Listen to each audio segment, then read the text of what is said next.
Welcome to the Town Hall Presents PREformances with Allison Charney, Season of Hope. I'm Allison Charney, and in this series of concert and conversations with some of today's most sought-after classical musicians, I'll explore the theme of hope while offering PREformances' signature ungoogleable insights into the music we make.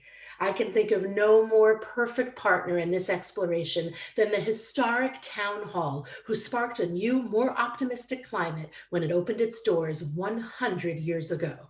Together, in our pursuit of optimism, we will also address the existential question: if musicians are making music, but there's no one there to hear it, have we really made music? My answer is not without you, our audience. By being here to listen, you, who are people from all walks of life who have come together here, even virtually, to engage in the arts, are playing a critical role in the experience we are going to share together.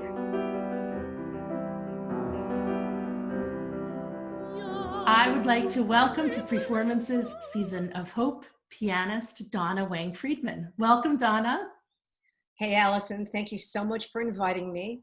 By the way, I love this series and really appreciate the fact that you put in so much work and effort to give musicians the opportunity to share their music and to have audiences come and love music together. Thanks so much, Allison. Thank you, Donna. You know, I have to say I've really enjoyed doing the, watching these premieres because you're always there. I always see Donna Weng Friedman. So it's nice to know you're with me all the time. Yep, super fan. Well, the feeling is mutual. As you know, I have you on PREformances every year since I've known you, which feels like that should be 100 years. And it's only been 2. I know, it's so weird. We have made so much music together in such a short time. We hit it off right away. We had lunch, and then I just started telling you things that I never tell anyone naturally, because you were so open and so passionate about the same things that I'm passionate about. And I told you about my female crush, right? Clara Schumann. Everybody had a crush on Clara Schumann. I've been obsessed with her since I was in high school, you know, and reading all the biographies of Johannes Brahms and Robert Schumann, because there were none that I could find about Clara, but you know, those two great romantic composers, they wrote everything for her. And I was thinking, my God, what kind of woman is this that these two incredible geniuses were throwing music at her so that she could play? I think it's really great that we are talking about your love of Clara Schumann, and we're going to hear a beautiful Clara Schumann piece, because Clara Schumann herself was such, I hate to use a pun, an instrumental woman in music history. Yeah, she was a trailblazer, truly. And what I love about her music is that because she was a pianist, it just flows so beautifully. It's right in the fingers because, as I said, she was a great pianist. Donna, one sec. I want to ask you a question about that phrase, it's right in the fingers. I realize that for you, that is a perfectly everyday thing to say. But what does that mean, that something's in your fingers?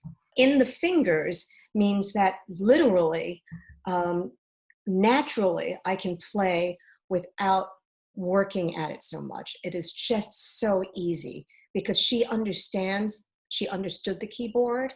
She understood the way our fingers are, you know, we're not cut across like that. We have, you know, the middle finger is taller, so it fits in certain keys better. For instance, if you played a C major scale or a piece in C major, right, without flats or sharps, without the black keys, it doesn't fit as well. And interestingly enough, even though C major scale has no sharps and flats, it's one of the hardest, most difficult scales to play fluidly and fast because there is no rise for your longer fingers. So in this particular piece, we have, you know, beautiful flowing passages that really fit the fingers. Before you hear just how beautifully this fits Donna's hands, I want to take a moment to thank the Women's Suffrage Centennial Commission for recognizing tonight's episode. This commission was formed by Congress to ensure that we as a nation suitably observe the occasion of the centennial in a bill sponsored by Senator Tammy Baldwin of Wisconsin and then co-sponsored by every female member of the Senate. We at PREformances couldn't imagine a better composer to observe the centennial with than Clara Schumann, whose turbulently romantic song Ist gekommen, performed by me, soprano Allison Charney, and pianist Donna Weng Friedman, we'll hear now.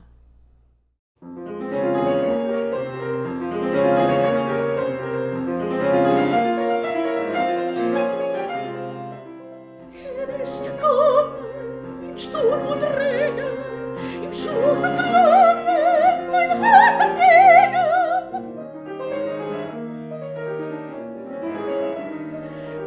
Wie konnt ich ahnen, dass seine Bahnen sich einen solchen meinen Wegen.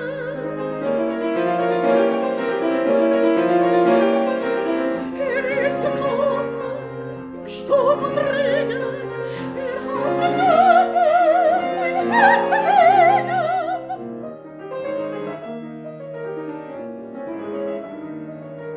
Nahm das meine, nahm ich das seine, die beiden kamen sich entgegen.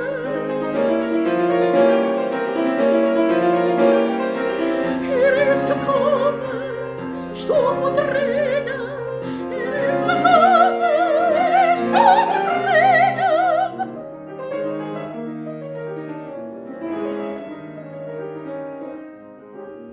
Nun ist gekommen des Frühlingssegen, der freut sich weiter, ich seh es heiter, den bleibt mein auf allen Wegen, den bleibt mein auf allen Wegen. Nun ist gekommen des Frühlingssegen, der freut sich weiter, ich seh es heiter, den bleibt mein auf allen Wegen.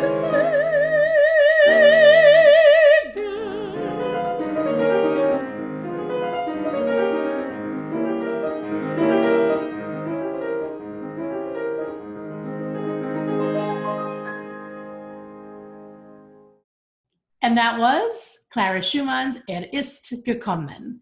Now, Donna, we're going to have a couple of pieces that you're going to play solo. I get to sing with you again a little bit later. But first, I'd love to talk about this piece that you're going to play by a living composer whose music I actually just recently sang for the first time. And her name is Beata Moon. As you know, I spent a lot of time, especially the last couple of months, surfing YouTube, listening and searching for beautiful new music. And so I came across this beautiful gem of a piano piece, a solo piano, simply called Prelude.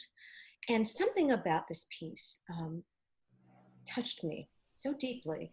I felt a real connection to it.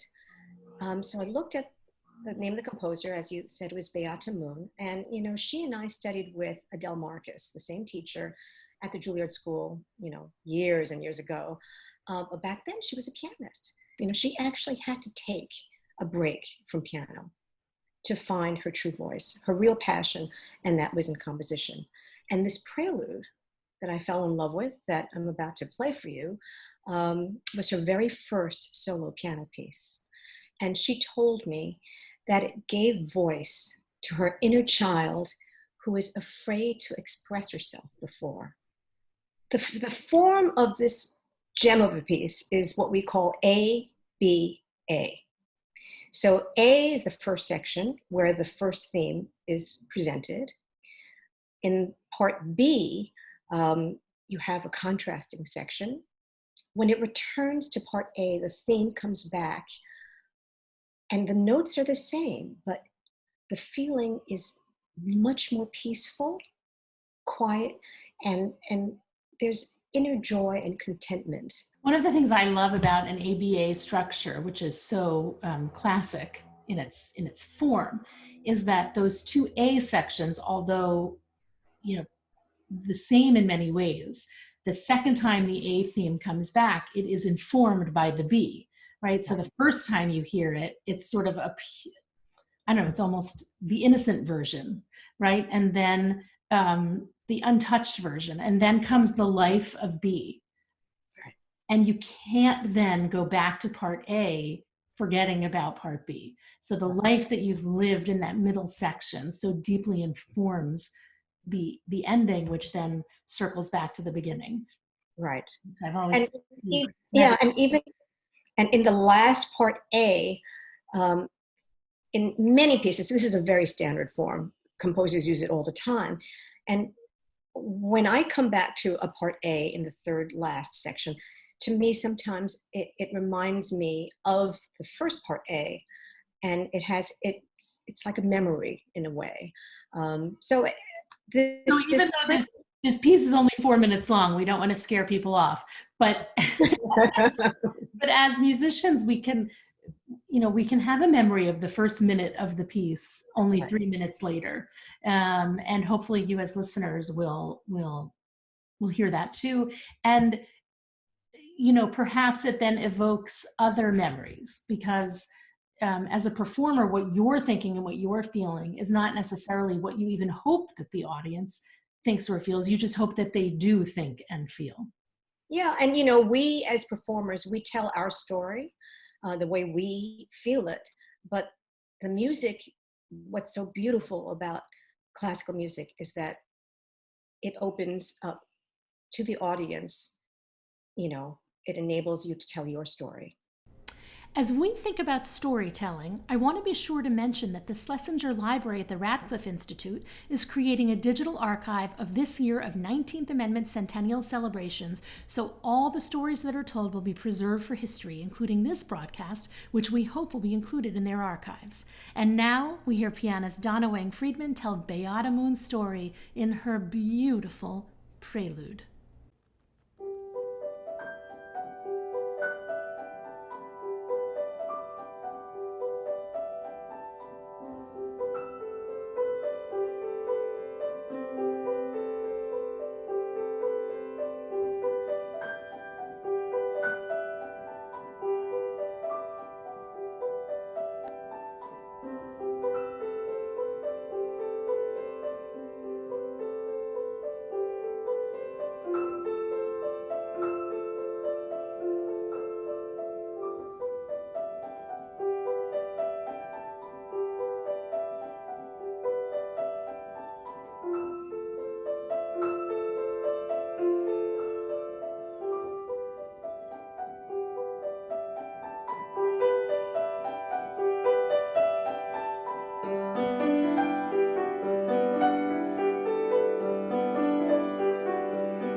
And that was Prelude by Beata Moon, performed beautifully by pianist Donna Weng Friedman. So Donna, we are celebrating together the 100th, the centennial of the ratification of the 19th Amendment, and also the 55th anniversary of the signing into law by Lyndon Johnson of the Voting Rights Act of 1965. And we are focusing, therefore, on a lot of music by women composers, especially because you and I together created a different series called Her Music, Her Story, which focuses on the life and music of great women composers, past and present. But right now, we're going to veer a little bit away from the celebration of women and revert to the theme of this whole series, Season of Hope. I'm asking all of my guests to talk just a little bit about what they're hopeful about, what they're hoping for. And when I mentioned that to you, the first piece that came to your mind was this beautiful piece by Chopin. I was wondering if you could talk to me just a little bit about how this fits with the theme of hope in your life. So when I was 11 or 12, I was learning this beautiful Chopin piece, my first piece by Chopin. My father came home from work and he stopped for a few seconds. Then he ran into the kitchen and he pulls out my mom and they start dancing. They start waltzing around the living room. And then my dad said to me, and he said, this piece is very special to me. And he asked me who wrote it, and I told him. And then he told me his story. He came to this country in the 1940s. He was able to save enough money after the first couple of weeks to buy himself a very special gift. He bought himself a radio.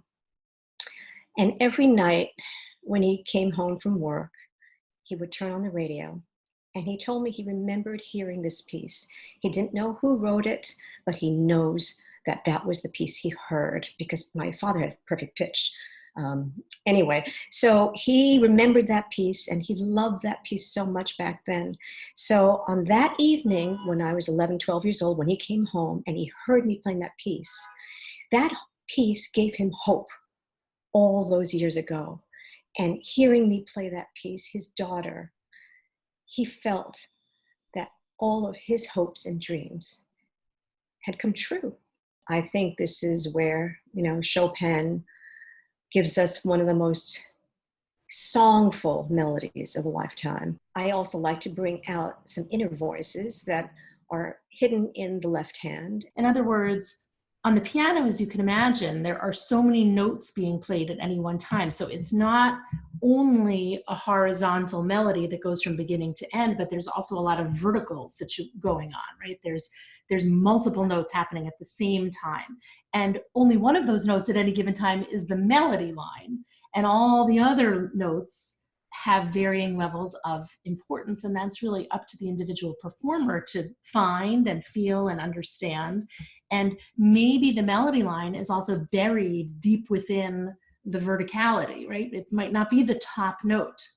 And we say all of this not because we expect you as the listener to exactly hear, you don't have to feel pressure that now you have to notice what those notes are. But the point is that if the performer is bringing out certain notes, they're telling you a certain story, and they're just giving you a more organized way of listening, they're framing your listening experience. I actually heard this played by the one and only Arthur Rubinstein at Carnegie Hall. He was one of the greatest Chopin players that ever lived. And my mother took me to this concert. He played this piece. And he played this inner voice that I'd never heard before at the very end. And so this is a tribute to Arthur Rubinstein. So to Arthur Rubinstein and to Donna's parents, Chopin's Waltz in C sharp minor, performed by Donna Weng Friedman.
And that was Donna Weng Friedman's glorious performance of Chopin's Waltz in C-sharp minor, such a moving tribute to her parents. So Donna, I am excited for our next piece by Florence Price because for both of us, this is a new piece in our repertoire. Yes, and it is a magical piece. Now, for those of you who don't know who Florence Price was, she was the first African-American female composer to have her symphony performed by a major orchestra, and that was the Chicago Symphony. It just seems so important, even more important, to expose ourselves and our audience to music written by women that maybe have not been given so much airtime. And I think when you hear this piece, you will wonder, as we did, why? Because this is as beautiful a piece as I've ever sung. It's the setting, her attention to the text in particular, I find so deeply, deeply moving. In this piece, there's this incredible glowy kind of warmth that emanates. And it's from the harmony, the harmonic progressions, when we were trying to figure out what key we were going to perform this in. And it was between D major and E flat major. And I don't know what it is about the sharp keys, which is a D major. I always feel like that's a brighter key. And the E flat major, which are the flat keys, are a warmer tone for me. Okay, well, I think we should go into this world that Florence Price has created. And for our first time together, we, Allison Charney soprano and Donna Weng Friedman pianist, will play for you Night by Florence Price.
And that was Night by Florence Price, performed by me, soprano Allison Charney, and pianist Donna Weng Friedman, who is my special guest tonight.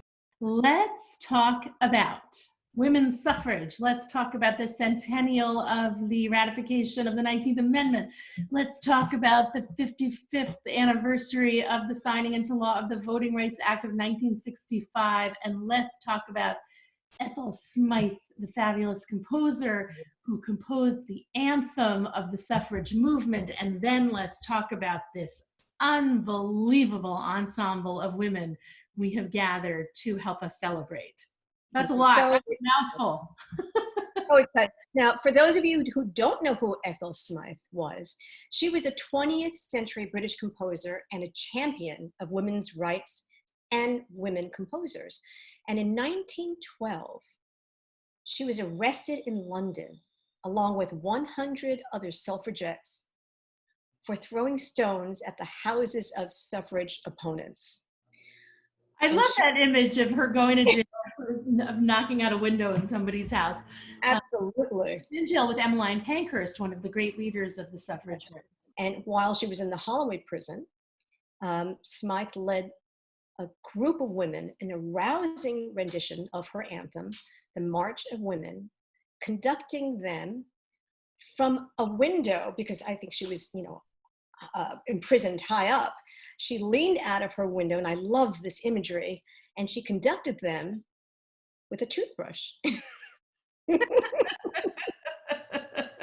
And that was probably the most famous performance of that song ever. Well, I don't know. We don't have a toothbrush, but I think that what do you mean we don't have a toothbrush? All right. But in the performance, but we certainly have assembled, I would venture to say, the most impressive group of women ever to sing this piece together and to play this piece together. Yeah. Let's talk a little bit about who we have joining us.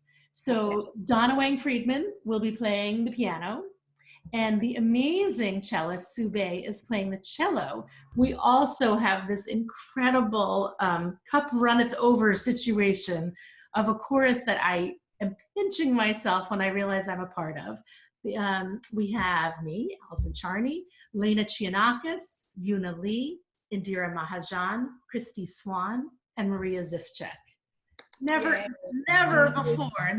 before has a group such as this come together to sing an ensemble piece such as this, which should, I hope, show people just how passionately we all feel about the road paving that these great women 100 years ago did for us and for society as a whole.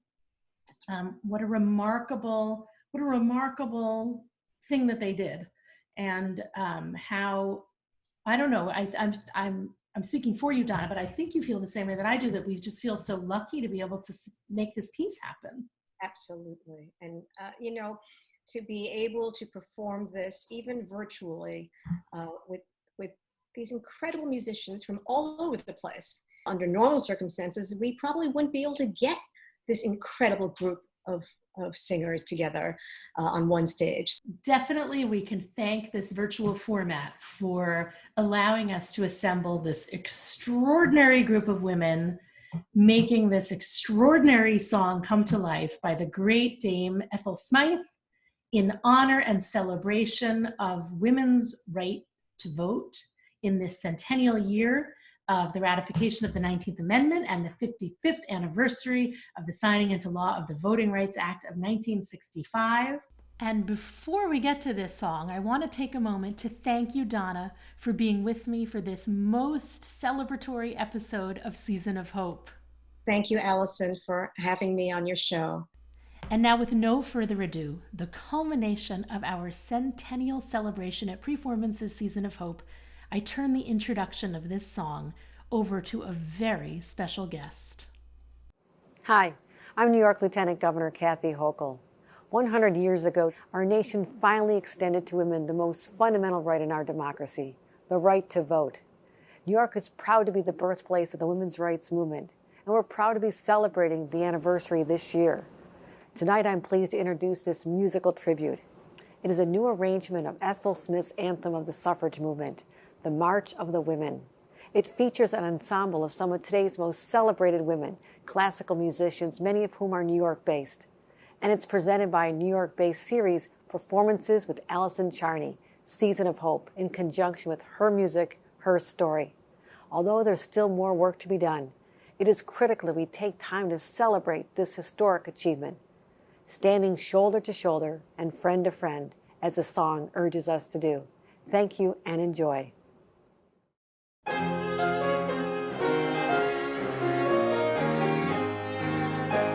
Shout, shout, on with the song,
What a thrill to have been a part of that amazing rendition of Ethel Smyth's The March of the Women.